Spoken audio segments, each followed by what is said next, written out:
जैसे अपनी जिंदगी के बारे में सोचिए। जब मैं कह रहा हूं अपनी, इसका मतलब मैं अपनी भी शामिल कर रहा हूं। मैं ये नहीं कहना चाह रहा कि मैं 30 मार्क खाऊं और आप 20 मार्क खाएं, बराबर ही हम सब लोग हैं, ठीक है। हम सबके जीवन का सामान्य तरीका क्या है कि हम सबके कुछ लोग दोस्त हैं, कुछ दुश्मन हैं। और दोस्त और दुश्मन स्थायी नहीं है। जो आज दोस्त है कल को दुश्मन हो सकता है, और जो परसों दुश्मन था आज पक्का दोस्त भी हो सकता है। और ऐसा जीवन में होता रहता है कि 4 दिन आप जिसके साथ इतने अच्छे दोस्त थे, उसके बिना खाना नहीं खाते थे, आज अगर मिल जाए उसे खाने में जहर मिला दें आप, क्योंकि ऐसा संबंध बिगड़ चुका आपका उसके साथ। और पहले खराब था, अब दोस्ती हो गई किसी से, ये भी होता ही है। तो हम सब क्या करते हैं, जीवन जी रहे हैं। बहुत सारे लोग जीवन जी रहे हैं। कुछ के साथ हमारा मन मेल खाता है, कुछ के साथ नहीं खाता है, और बाकी हमारे लिए नॉन एग्जिस्टेंट है, उनसे हमें फर्क ही नहीं पड़ता। कोई है तो है, हमें क्या फर्क पड़ेगा। तो कुछ के साथ अच्छे भाव, कुछ के साथ बुरे भाव, इसी तरह चलते रहते हैं। इसी को जीना कहते हैं।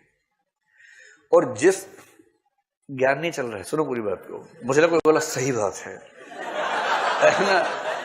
जो भी भाई ज्ञान नहीं चल रहा है, थोड़ा निबंध को समझा रहा हूं, निबंध समझ लो, ये बाबा टाइप मामला नहीं हो रहा है, क्या सही बात है ना। कंसेप्ट है, कंसेप्ट समझो क्या कहना चाह रहे हैं। पता लगा मुंडी हिलनी शुरू हो गई, कल से भगवा चोला पहन के आना शुरू कर दिया, वो सब नहीं चलेगा यहाँ पर।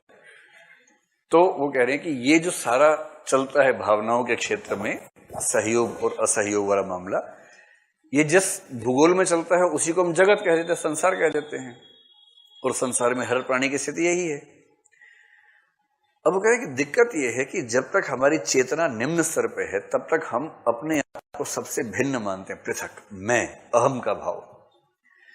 ये ईगोइज्म जो है, ये बच्चों में बहुत ज्यादा होता है, बाद में धीरे धीरे कम होता है, लेकिन तब भी रहता है। और ईगोइज्म का मतलब है कि दुनिया में जो कुछ भी हो उसको इस रूप में देखना कि मेरे लिए फायदेमंद है, नुकसानदेह है। जैसे बरसात का मौसम आया, अब डेंगू का सीजन आएगा, और कोई डॉक्टर बहुत खुश है, कह रहे डॉक्टर साहब बधाई हो, डेंगू आ रहा है, टीवी पे खबर आई 2 केस आ गए हैं, बस बस अब अगले 2 महीने जम के काम कर लो, फिर साल भर ऐश करना।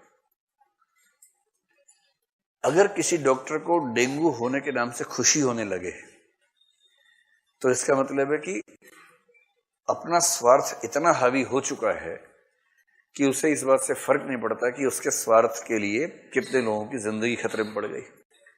किसी भी क्षेत्र में अगर किसी भी ऐसी चीज में हमें सुख होने लगे जो दरअसल लोक दुख से जुड़ी है, तो चिंता की बात है। और जब तक व्यक्ति ऐसा रहता है, बात केवल डॉक्टर्स की नहीं है, हर प्रोफेशन में ऐसा हो सकता है, हर प्रोफेशन में। जैसे कोई वकील है जो शादी करवाना और तलाक करवाने का काम करता है, ये वाला केस देखता है, और उसने रिपोर्ट पढ़ी कि भारत में तलाक की दर 20% बढ़ी पिछले 1 साल में। बधाई यार वकील साहब, बहुत बढ़िया, अपना बिजनेस 20% बढ़ेगा अब, क्योंकि तलाक बहुत तेज बढ़ रहा है। बहुत बढ़िया, ऐसा ही बढ़ता रहे, मजा आ जाए। अब उसको इस बात से रत्ती भर फर्क नहीं पड़ रहा कि इससे समाज की क्या स्थिति बनेगी। उसको लग रहा है कि बस केस आते रहें और मेरा काम चल जाए। किसी भी व्यवसाय में, किसी भी जीवन में, जैसे विद्यार्थी जीवन में ही आपको कंपटीशन एक व्यक्ति से है, एग्जाम के 1 दिन पहले उससे एक्सीडेंट हो गया, अगर भगवान ही चाहता है कि मैं टॉप करूं, ठीक ही हुआ, अगले साल देगा एग्जाम। अगर मन में ऐसे भाव आने लग जाते हैं, या जिससे आपको कंपटीशन है उसकी मौत होगी, बाई चांस मौत हो गई, और आपके मन में अगर खुशी का भाव आ गया इस बात को लेकर, 1 सेकंड के लिए भी अगर आ गया, तो शुक्ल जी उसी और संकेत कर रहे हैं कि इस संघर्ष में हम लोग खुद को दुनिया से अलग समझते हैं, एकदम पृथक अनुभूति कि मैं हूं।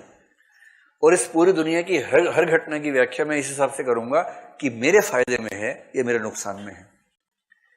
ये जो है ये क्षुद्र स्थिति है, बद्धावस्था है, बंधन की अवस्था है। लेकिन जब व्यक्ति इन चीजों से मुक्त हो जाता है, मैं के भाव से मुक्त होकर यह महसूस करने लगता है कि इस संपूर्ण जगत के अनंत हिस्सों में एक हिस्सा मैं भी हूं, कोई पृथक सत्ता नहीं है, संसार के एक अंश के रूप में मैं हूं।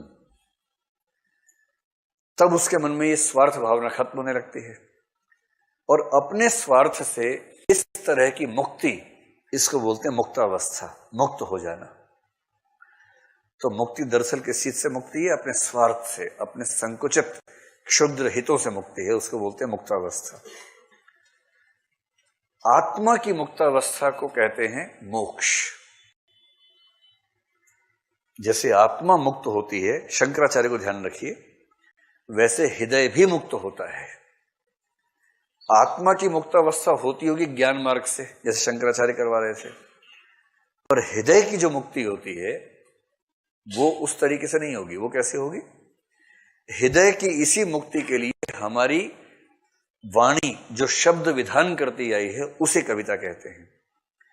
यानी कविता वह शक्ति है, वह शब्द विधान है जो बद्ध हृदय को मुक्त करने का प्रयास करता है। और चूंकि इससे हमारा हृदय मुक्त होता है, इसका मतलब मुक्ति तक पहुंचने का मार्ग ये भी है। और इसलिए हम कविता को भाव योग कहते हैं और ज्ञान योग और कर्म योग के समकक्ष मानते हैं। ज्ञान योग से क्या होता था? आत्मा मुक्त हो जाती थी। कर्म योग से भी लोग मानते हैं कि इससे हमारी चेतना मुक्त हो जाती है, मोक्ष मिलता है।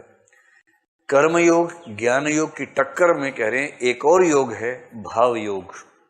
भाव योग है कविता, क्योंकि भाव योग पर चलकर हमारी भावनाएं, हमारा हृदय मुक्त हो जाता है, बंधन में नहीं रहता है।